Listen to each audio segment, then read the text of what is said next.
Our next speaker is Miss April Brown.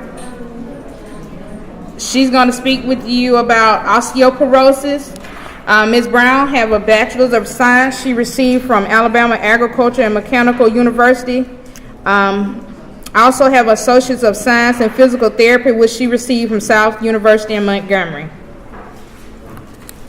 And she works for East Alabama Medical Center. Ms. April Brown.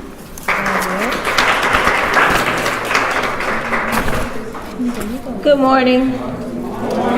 I have the task of speaking with you about osteoporosis. I know the word is familiar.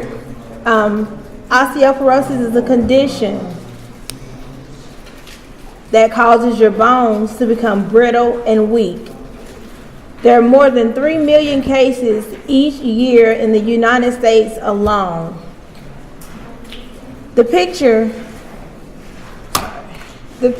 on your right-hand side that says normal bone is the picture of a normal bone.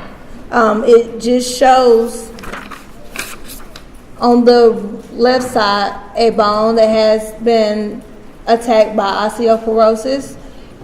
Your body frequently reabsorbs the bone tissue and it redistributes throughout the bones. But if you have osteoporosis, you can see the difference. If it's severe, that's what it looked like. That causes, have you ever heard anyone say, I sneezed and I broke a rib?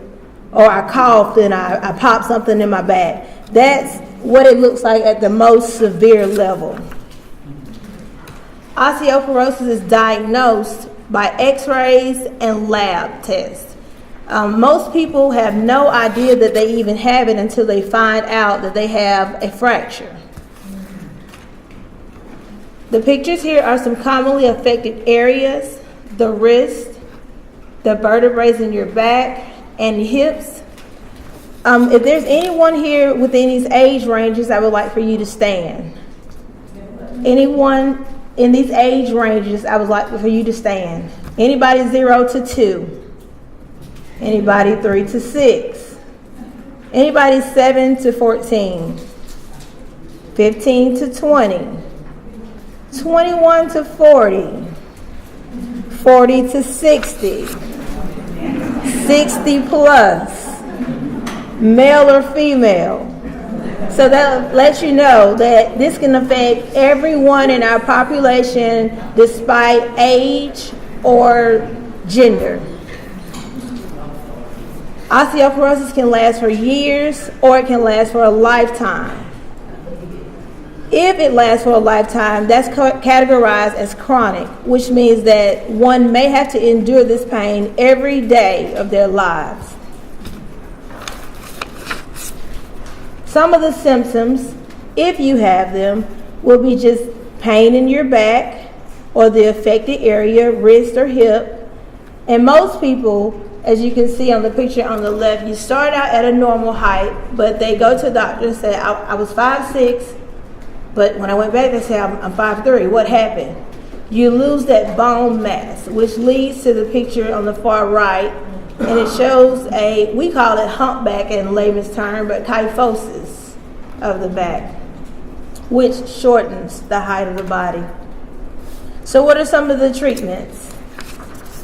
Your doctor can prescribe medications, prescriptive medications or supplement like calcium or vitamin D. A healthy diet will also help. Weight-bearing activities that prevent the loss of bone and strengthen the ones that are weak. Fall prevention, you can look around your house. Make sure you don't have throw rugs down that are turned up at the bottom. The tassels can sometimes cause falls. Cords that are not plugged directly or linear into a wall that goes across. There's small things you can do at home to prevent them. If further things are needed, then your physician can refer you to physical therapy or occupational therapy so that we can become an intervention to get you stronger. Believe it or not, weight gain is not a bad thing. A little cushion is good.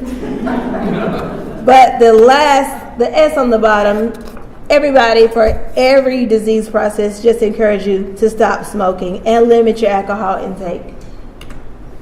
So you have to make some healthy choices, some lifestyle change to prevent these things from happening. A diet that provides essential nutrients will be beneficial. Eating enough calories in a day is also essential.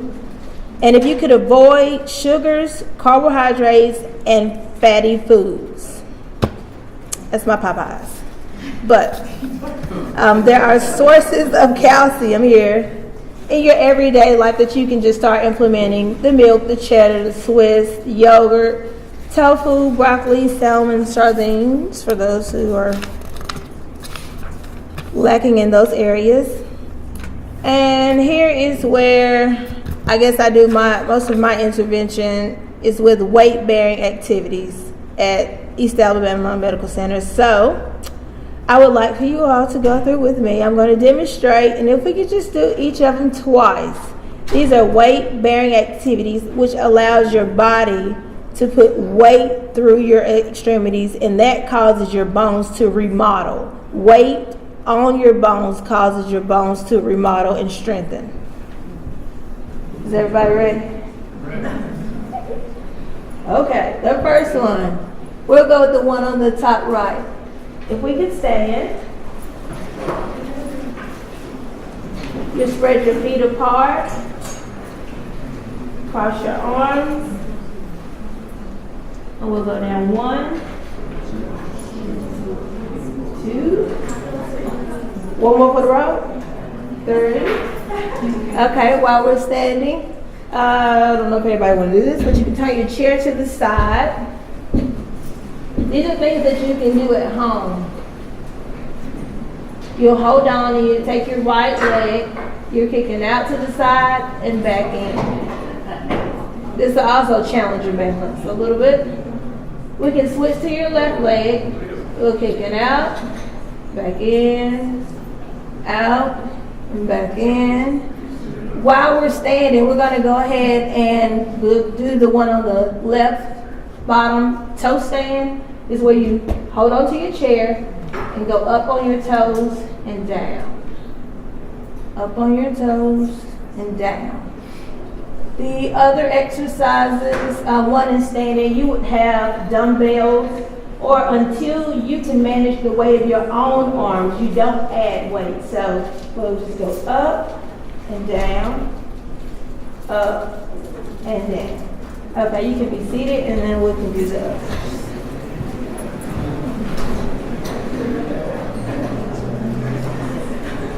The other seated one is knee extension.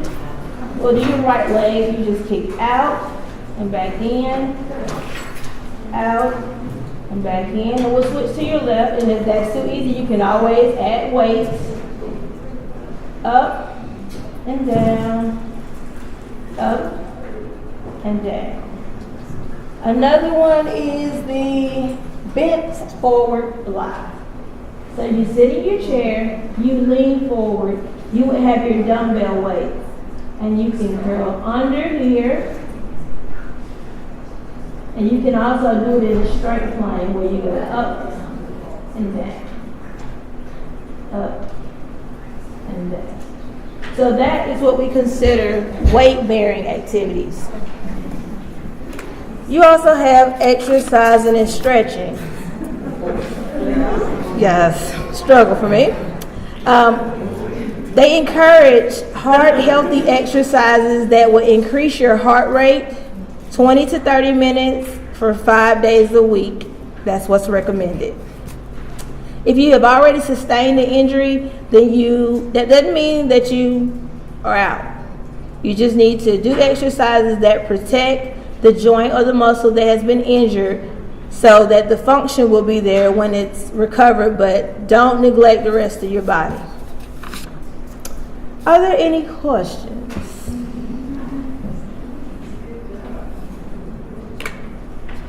Thank you so very much.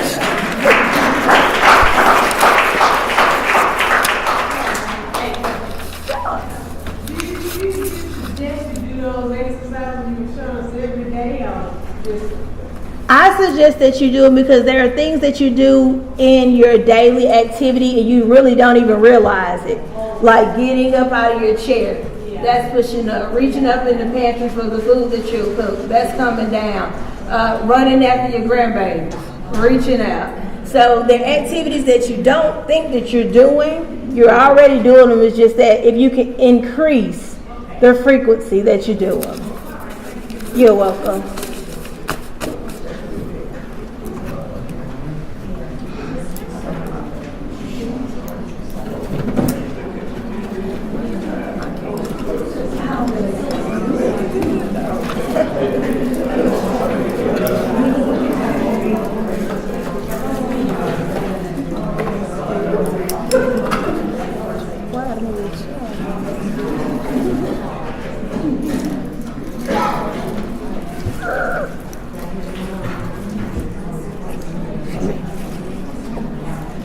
And we want to thank you for coming out, sharing your information with us. We really appreciate it. I need to listen to a little bit. Me too. I feel some of the symptoms sometimes. But here's a plaque from the you. Destination Divas, Eminent Solution, and New Thing Empowerment. Thank you so much.